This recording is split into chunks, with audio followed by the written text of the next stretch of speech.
Assalamualaikum students, hope you all fine. Today I will discuss grade 6 mathematics summer task.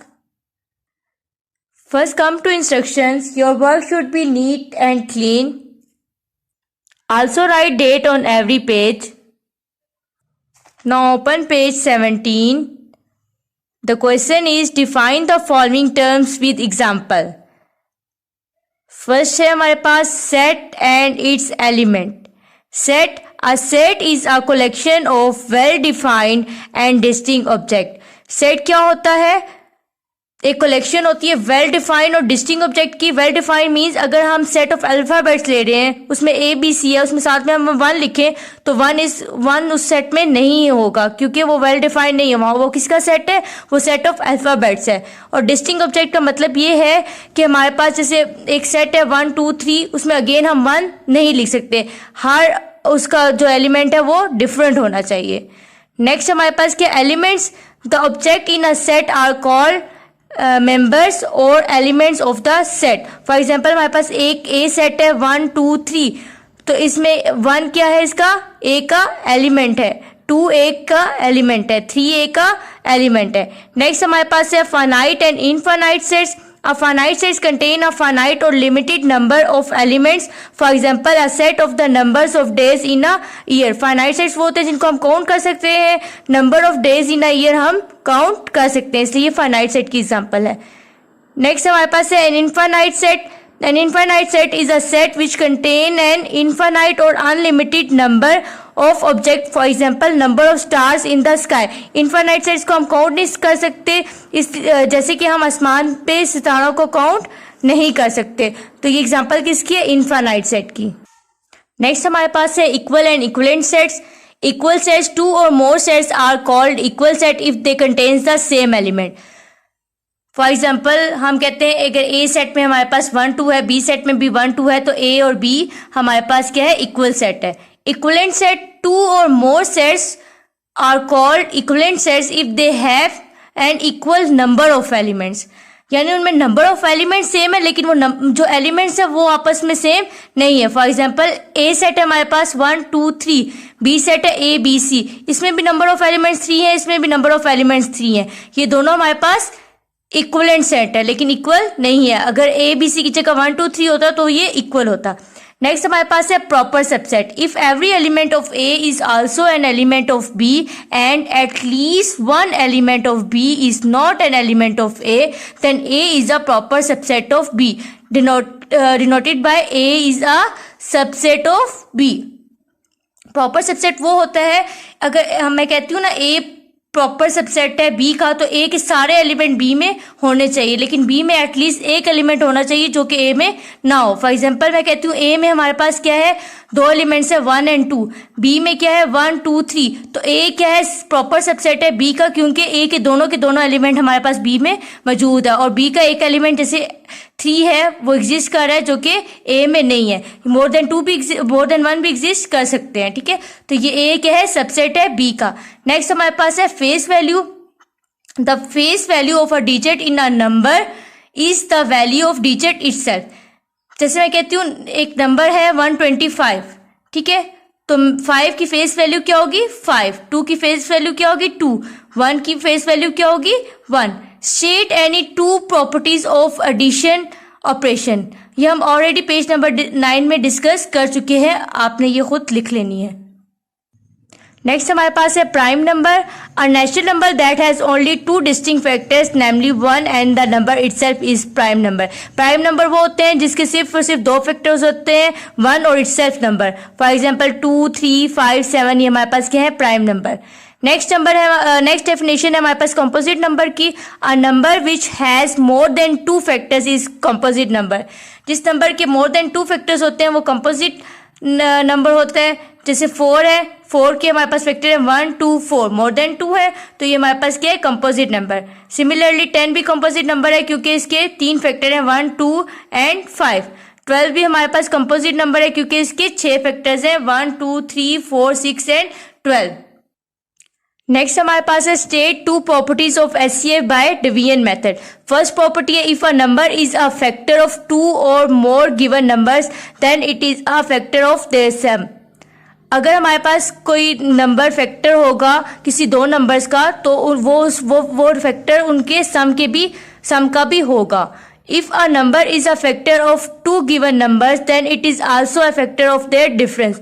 अगर कोई number हमारे पास factor होगा किसी भी दो नंबर्स का, तो वो उनके डिफरेंस का भी फैक्टर होगा. For example 6 is a factor of 12 and 18. 6 हमारे पास 12 का भी फैक्टर है और 18 का भी फैक्टर है. तो 12 और 18 को हम ऐड करें तो 30 आता है. तो 36 जो है वो 30 का भी फैक्टर है.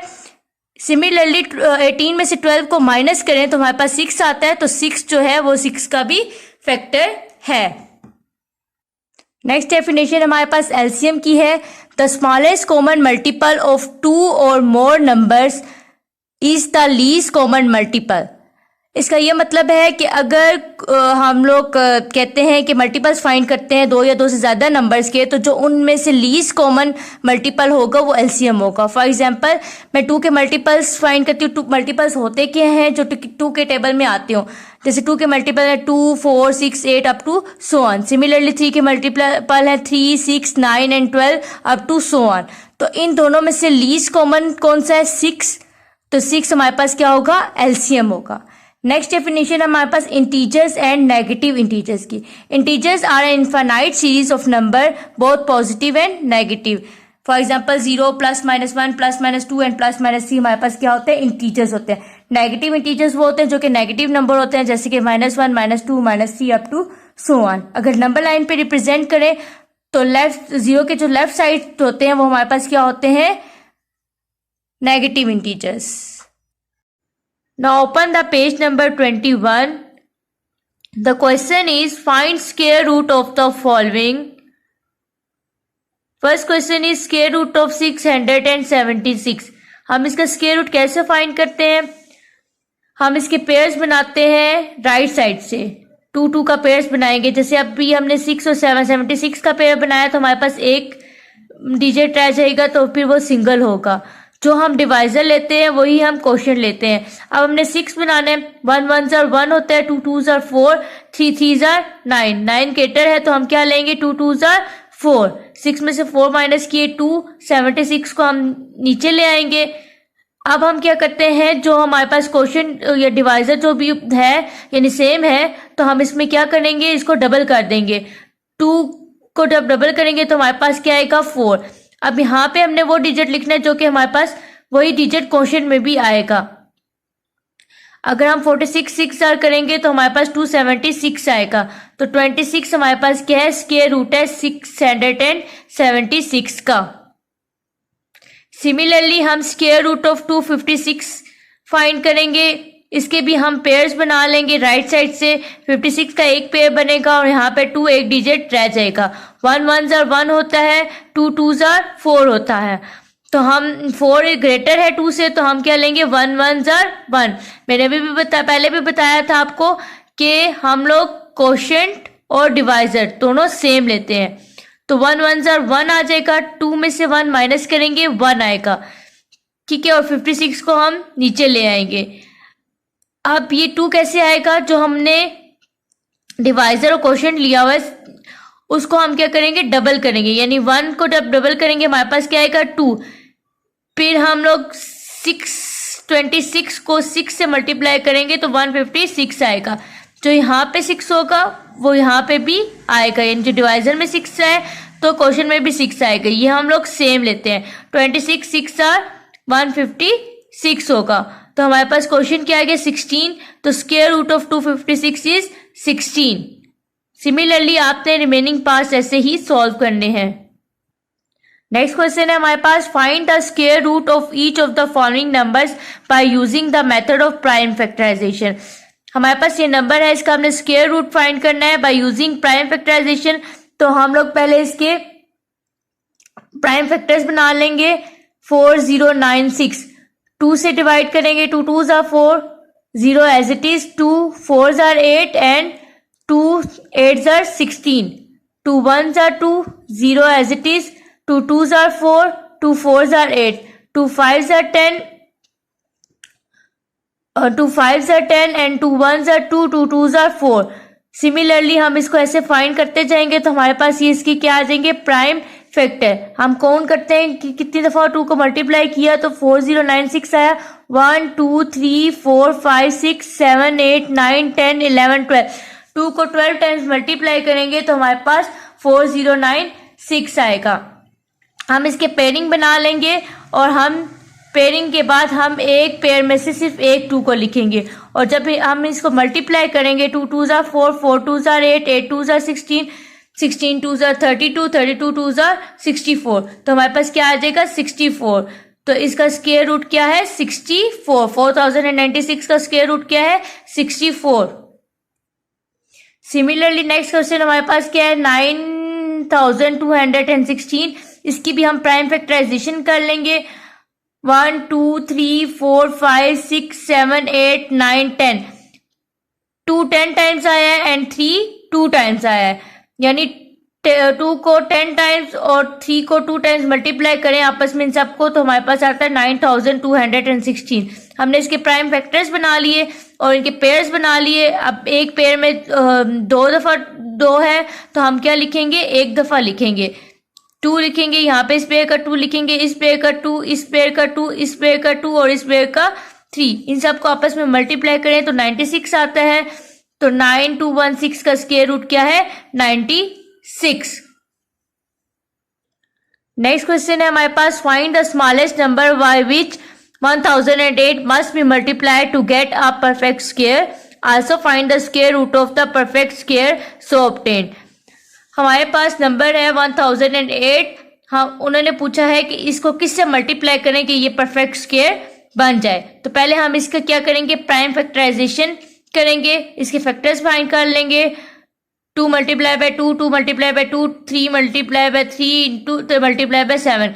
इन सबको आपस में मल्टीप्लाई करें 1008 आता है। हम इसके पेयर्स बनाएंगे, एक पेयर ये बन जाएगा 2 का, एक पेयर ये बन जाएगा एक 3 का। 7 हमारे पास अकेला है, तो अगर हम इस नंबर को 7 से मल्टीप्लाई करें तब ये परफेक्ट स्क्वायर बनेगा, ताकि 7 का भी क्या बन जाए, पेयर बन जाए। तो स्मॉलेस्ट नंबर कौन सा है 7। अगर इस नंबर को हम 7 से मल्टीप्लाई करें तो ये परफेक्ट स्क्वायर बन जाता है। जब इसको 7 से मल्टीप्लाई करें तो हमारे पास आएगा 7056। तो इसका ये हमारे पास क्या है, परफेक्ट स्क्वायर है। अब इसका स्क्वायर रूट फाइंड करेंगे बाय स्क्वायर रूट मेथड। हमने 2 पढ़े हैं, डिवीजन मेथड भी और प्राइम फैक्टराइजेशन भी पढ़ी है। तो हम इसका स्क्वायर रूट फाइंड कर लेंगे, जो कि हमारे पास क्या आएगा 84। नेक्स्ट क्वेश्चन हमारे पास है 1225 plants are to be planted in a garden in such a way that each row contain as many plants as the number of rows. Find the number of rows and the number of plants in each row. इस question में ये है कि 1225 पौधे हमने garden में plant किए, लेकिन उसमें ऐसे प्लांट करने हैं कि उनकी रोज और हर एक रो में जो प्लांट्स हैं वो इक्वल हो। तो हम कह देते हैं टोटल नंबर ऑफ प्लांट्स कितने हैं हमारे पास 1225, ये हमारे पास गिवन है। हम लेट कर लेते हैं नंबर ऑफ रोज कितनी है x, according to the condition number of plants भी ईच रो में कितने होंगे x। तो हम क्या करेंगे, नंबर ऑफ रोज और ईच प्लांट में मल्टीप्लाई करें तो वो हमारे पास उतने ही आने चाहिए जितने हमारे पास की टोटल प्लांट्स हैं। तो वो कितने किसके इक्वल है, वो है 1225 x इंटू x स्क्वायर होता है। अब यहाँ पे दोनों साइड पे हम स्क्वायर रूट फाइंड कर लेंगे, तो हमारे पास स्क्वायर रूट ऑफ 1225 आ जाता है 35। तो हमारे पास नंबर ऑफ रोज भी 35 आ गई और number of plants in each row भी 35 आ गए। जिस तरह हमने क्वेश्चन नंबर 9 एंड 8 किए हैं, उसी तरह आपने 10 और 11 आपने खुद करने हैं। Today summer task is complete and message of the day is the beautiful thing about learning is that no one can take it away from you.